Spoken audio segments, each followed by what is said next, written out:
नमस्कार दोस्तों।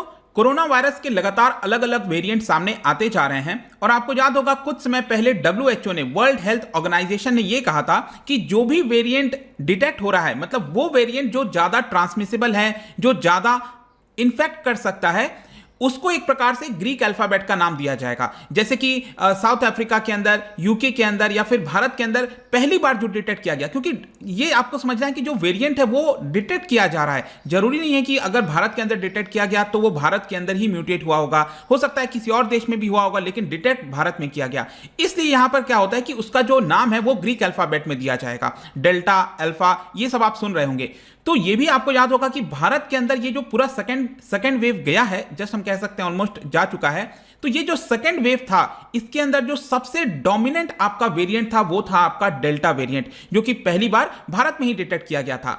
अब यहां पर क्या हुआ है, केंद्र सरकार ने चेतावनी दे दी है रिगार्डिंग डेल्टा प्लस वेरिएंट। यहां पर आप देख सकते हो, centre categorises delta plus strain of virus as variant of concern. Just कल की ही बात है, यहां पर इसको वेरिएंट ऑफ कंसर्न बोल दिया गया है, जिसको लेकर यहां पर आशंका जताई जा रही है कि क्या यह थर्ड वेव की चेतावनी है, क्योंकि कुछ वैसा ही सिचुएशन जैसा सेकंड वेव के पहले देखने को मिल रहा था वैसा ही यहां पर है। तो इसको हम समझेंगे कि एग्जैक्टली है क्या डेल्टा प्लस वेरिएंट का मतलब क्या होता है, किस प्रकार से हम इसको डेल्टा प्लस कह सकते हैं। तो काफी कुछ जानने को है, चलिए आगे बढ़ते हैं। अगर आप यूपीएससी की तैयारी कर रहे हैं तो इसके बारे में सारी जानकारी आपको डिस्क्रिप्शन में मिल जाएगी, वहां से आप हमारे ऐप को भी डाउनलोड कर सकते हैं। एग्जैक्टली हुआ क्या है, सबसे पहले हम ये देख लेते हैं। सेंटर ने अभी जस्ट ट्यूसडे मैं आपको बता रहा था, तो डेल्टा प्लस जो वेरिएंट है इसको वेरिएंट ऑफ कंसर्न बोल दिया है। देखिएगा क्या हुआ था ना, जस्ट कुछ घंटे पहले की बात है, एक प्रेस कॉन्फ्रेंस किया जा रहा था हेल्थ सेक्रेटरी के द्वारा और जो national empowered group of vaccination है वीके पॉल, उन दोनों के द्वारा यहां पर जो प्रेस कॉन्फ्रेंस किया गया, उनके द्वारा बोला गया कि अभी भी ये आपका वेरिएंट ऑफ इंटरेस्ट है। जैसे कोई भी वेरिएंट आता है उसको अलग अलग कैटेगरीज में बांट देते हैं। ये जो सबसे हायर कैटेगरी होती है, जिससे कंसर्न बहुत ज्यादा होता है, उसको हम कहते हैं वेरिएंट ऑफ कंसर्न। उसके जस्ट नीचे वाला जो कैटेगरी होता है उसको हम कहते हैं वेरिएंट ऑफ इंटरेस्ट। तो अभी तक क्या था, उसको वेरिएंट ऑफ इंटरेस्ट बोला जा रहा था, लेकिन कुछ घंटे के बाद ही केंद्र सरकार ने यहां पर चेतावनी दे दी कि ये अब वेरिएंट ऑफ कंसर्न बन चुका है। और इसका सिंपल अर्थ ये होता है कि हाईएस्ट थ्रेट परसेप्शन है, मतलब कि इस वेरिएंट की वजह से हो सकता है कि ये बहुत तेजी से भारत के अंदर स्प्रेड हो जाए, क्योंकि इसके अंदर जो इन्फेक्टिविटी है, ट्रांसमिसिबिलिटी है बॉडी के अंदर इन्फेक्ट करने की, वो बहुत ज्यादा तेज होती है। अब देखिएगा यहां पर सरकार ने बोला है इसके 3 मेन कैरेक्टरिस्टिक्स हैं। बेसिकली क्या होगा कि जो भी वेरिएंट वगैरह सामने निकल कर आ रहा है वो आपको कैसे पता चल रहा है। यहां पर एक बॉडी बनाई गई है, आपको पता होगा, INSACOG, INSACOG। ये बेसिकली अभी क्या हुआ है कि 28 जो लैबोरेटरीज हैं भारत के अंदर, उसके अंदर जीनोम सीक्वेंसिंग चल रही है। जो भी अलग अलग आपके सैंपल्स लिए जाते हैं वेरिएंट वगैरह के, तो उसकी सीक्वेंसिंग चलती है और देखने की कोशिश की जाती है कि क्या ये ज्यादा इन्फेक्ट करता है। तो यहां पर जो INSACOG है, ये जो कंसोर्टियम ऑफ 28 लैबोरेटरीज हैं, उन्होंने केंद्र सरकार को बोला कि इसमें 3 मेन कैरेक्टरिस्टिक्स पाए गए हैं। ये 3 कौन कौन से हैं? सबसे ज्यादा तो ट्रांसमिसिबिलिटी ज्यादा होती है, मतलब कि इंफेक्शन ज्यादा होता है, एक बॉडी से दूसरी जगह ज्यादा तेजी से फैल सकता है। दूसरा, stronger binding in receptors of lung cells. Basically क्या है कि जब ये बॉडी के अंदर हमारी जाता है तो जो लंग्स है, जो सेल्स है हमारा, उससे तेजी से अटैच कर लेता है ये, मतलब कि आपने देखा हो ना, जो स्पाइक प्रोटीन होता है उससे तेजी से जो है अटैच कर लेता है। उसके बाद potential reduction in monoclonal antibody response. मैं आपको बताऊंगा ये मोनोक्लोनल एंटीबॉडी रिस्पांस से इसको भी एक तरह से रेसिस्ट कर लेता है, तो उसके बारे में मैं आपको बताऊंगा आगे। लेकिन प्रेजेंट में अभी आप देखोगे तो 22 केसेस के आसपास बताए जा रहे हैं मेन 3 राज्य के अंदर, महाराष्ट्र, केरला और मध्य प्रदेश। और इसी की वजह से केंद्र सरकार ने इन 3 राज्यों को स्पेशली बोल दिया है कि आप सचेत हो जाइए और जो भी आप मेजर्स ले रहे थे उसको और ज्यादा फोकस और इफेक्टिव बनाइए। महाराष्ट्र, केरला और मध्य प्रदेश, तो इन 3 राज्यों को और भी ज्यादा वार्निंग दे दी गई है, क्योंकि यहां पर जो वीके पॉल हैं वो ये कह रहे हैं कि we don't want this small number. अभी तो क्या है, छोटा नंबर हमें दिख रहा है 22 केसेस, लेकिन सेम यही सिचुएशन जो मैं आपको बता रहा हूं ना, वो आपको सेकंड वेव के पहले भी देखने को मिलेगा। तो यहां पर एक क्वेश्चन ये आता है कि जो डेल्टा प्लस है, ये जो वेरिएंट है, क्या ये भी भारत में पहली बार डिटेक्ट किया गया? नहीं, मैं आपको बता दूं, ये किया गया है यूरोप के अंदर।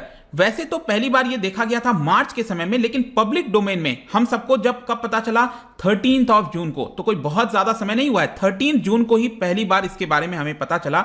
और ये हम क्या कह रहे हैं, इसको डेल्टा प्लस वेरिएंट, मतलब कि जो डेल्टा जो वेरिएंट था पहले, ठीक है, उसके तो सारे फीचर्स हैं ही हैं, प्लस इसमें एक और फीचर ऐड हो गया है और इसको मिलाकर ये बन गया है AY.1।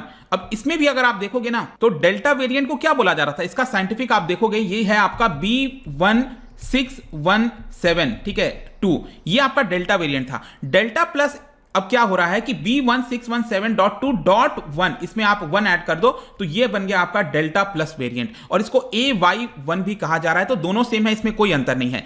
तो क्वेश्चन अब यहां पर ये आता है कि क्या ये जो डेल्टा प्लस है, ये वेरिएंट है, क्या ये ज्यादा ट्रांसमिसिबल है। अब देखिएगा क्या हुआ है कि डेल्टा, मैंने आपको बताया ना, जैसे सपोज आपको कोरोना वायरस क्या हो रहा है, म्यूटेट हो रहा है, चेंजेस हो रहे हैं, उसके स्पाइक प्रोटीन वगैरह जो है स्पाइक्स पर चेंजेस आ रहे हैं।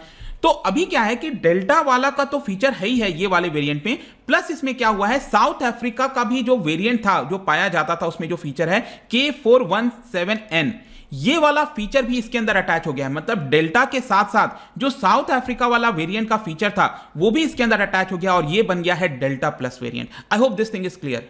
तो जाहिर सी बात है, अब आप खुद सोच के देखो कि डेल्टा वाला तो ऑलरेडी घातक था, उसने ऑलरेडी हमारे देश के अंदर सेकेंड वेव लाई थी, और प्लस साउथ अफ्रीका वाला भी ज्यादा आपका ट्रांसमिसिबल है ऐसा बताया जाता है। तो जब दोनों अटैच हो जाएंगे तो ये तो और ज्यादा घातक हो सकता है और प्रॉब्लमैटिक हो सकता है। और ये जो साउथ अफ्रीका वाला वेरिएंट का फीचर है ना, वो आपको इसके बाइंडिंग रिसेप्टर पर ही मिलेगा। मतलब कि यहां पर क्या होता है कि जब ये हमारे सेल से अटैच करता है, क्या करता है, ये जो स्पाइक है ना वही अटैच करता है हमारे बॉडी सेल से जो है, उसकी वजह से यहीं पर ये पाया जाता है, जिसकी वजह से बताया जा रहा है कि और ज्यादा कंसर्न हो सकता है। और हमारा जो इम्यून सिस्टम है, इनफैक्ट या तो वैक्सीन वगैरह जो हमने लगाया है उसकी वजह से जो एंटीबॉडी प्रोड्यूस हुआ है, वो सब चीज को जो है एक तरह से आपका एस्केप कर सकता है, बच सकता है और हमारे बॉडी में एंटर कर जाएगा। तो ये थोड़ी सी चिंता की बात है। इसके अलावा मैंने अभी आपको जस्ट बताया था ना, जो मोनोक्लोनल एंटीबॉडीज है, यहां पर जो 3 फीचर्स मैं आपको बोला था आखिरी वाला, potential reduction in monoclonal antibody response.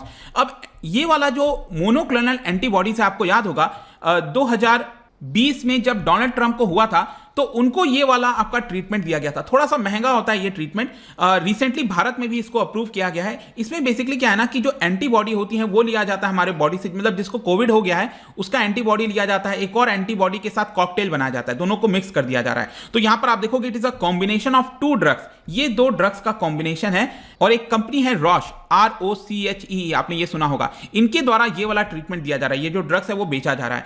तो ये क्या हो रहा है कि यहां पर ये बताया गया है जो डेल्टा प्लस वेरिएंट है वो इसको रेसिस्ट कर लेता है, मतलब कि इसका ऐसा कोई फायदा नहीं होता है। अभी जो भी प्रिलिमिनरी फाइंडिंग्स हुई हैं उसके अकॉर्डिंग बताया जा रहा है। तो इससे साफ जाहिर होता है कि ये इन्फेक्शियस ज्यादा हो सकता है। अब क्वेश्चन ये आता है कि इसकी वजह से वेव 3 आ सकता है क्या, थर्ड वेव आ सकता है जो हम बात कर रहे हैं। देखिए अभी तक तो कोई ऐसा ट्रेंड या फिर सर्टेनिटी के हिसाब से हम नहीं कह सकते हैं, क्योंकि जो सैंपल है मैंने आपको क्या बताया, जस्ट 22 के आसपास केसेस निकल कर आए हैं। लेकिन यही सेम केस सेकेंड वेव के जस्ट पहले था, उस समय भी बहुत कम केसेस थे, लेकिन उसके बाद अगले 2-2.5 महीने तक हमने देखा किस तरह से भारत के अंदर सिचुएशन हो गया था। तो इसी की वजह से अब इस बार क्या है कि जो अथॉरिटीज हैं सब लोग और ज्यादा जागरूक हो गए हैं कि कोई भी चांस अभी हमें नहीं लेना चाहिए। थर्ड वेव आ भी जाता है सपोज, तो यहां पर हमारे पास प्रोटेक्शन होना चाहिए। इसके अलावा महाराष्ट्र के अंदर सबसे ज्यादा चिंता की बात है, क्योंकि महाराष्ट्र के अंदर जो अभी रिसेंटली लास्ट वीक की बात है, जो चीफ मिनिस्टर की अध्यक्षता में टास्क फोर्स था, उन्होंने क्लियरली कह दिया है कि delta plus variant third wave within 4 to 6 week ला सकता है महाराष्ट्र के अंदर, ऐसा बोला गया है, जिसमें 8 लाख केस पहुंच जाएगा एक्टिव पेशेंट्स का। मैं आपको बताऊं तो सेकेंड वेव जो आया था महाराष्ट्र के अंदर, तो उसमें यहां पर 4 लाख का पीक पहुंचा था, 4 लाख केसेस का। अब सोच के देखो आप, थर्ड वेव में 8 लाख पेशेंट्स एक्टिव, मतलब जो है एक्टिव पेशेंट्स होंगे, मतलब बहुत ज्यादा प्रेशर हो सकता है, जिसमें 10% चिल्ड्रन भी हो सकते हैं, इसमें यह बताया गया है।